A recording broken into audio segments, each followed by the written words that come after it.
My Utmost for His Highest, author Oswald Chambers, first printing 1935, this printing 1992.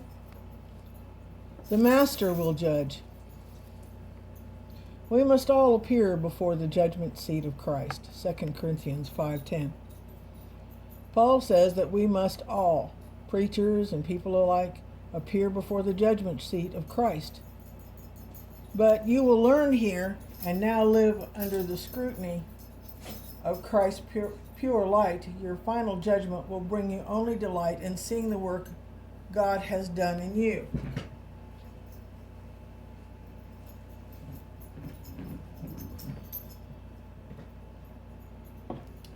Live consistently, reminding yourself of the judgment seat of Christ, and walk in the knowledge of the holiness He has given you. Tolerating a wrong attitude towards another person causes you to follow the spirit of the devil, no matter how saintly you are. One carnal judgment by another person only serves the purpose of hell in you. Bring it immediately to the light and confess. Oh Lord, I have been guilty there. If you don't, your heart will become hardened through and through. One of the penalties of sin is your acceptance of it. It is not only God who punishes for sin, but sin itself establishes itself in the sinner and takes its toll.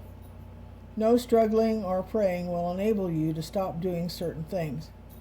And the penalty of sin is that you gradually get used to it, until you finally come to the place where you no longer even realize that is sin. No power except the power that comes from being filled with the Holy Spirit can change or prevent the inherent consequences of sin. If we walk in the light as He is in the light, 1 John 1:7. For many of us, walking in the light means walking according to the standard we have set for another person. The deadliest attitude of the Pharisees that we exhibit today is not hypocrisy, but that which comes from unconsciously living a lie. The servant's primary goal. We make it our aim to be well pleasing to Him, 2 Corinthians 5:9. We make it our aim. It requires a conscious decision and effort to keep our primary goal consistently in front of us. It means holding ourselves to the highest priority year in and year out, not making our first priority to win souls or to establish churches or to have revivals, but seeking only to be well-pleasing to Him. It is not a lack of spiritual experience that leads us to failure, but a lack of working to keep our eyes focused and on the right goal. At least once a week, examine yourself before God to see if your life is measuring up to the standard He has for you. Paul was like a musician who gives no thought about audience approval if he can only catch a look of approval from his conductor.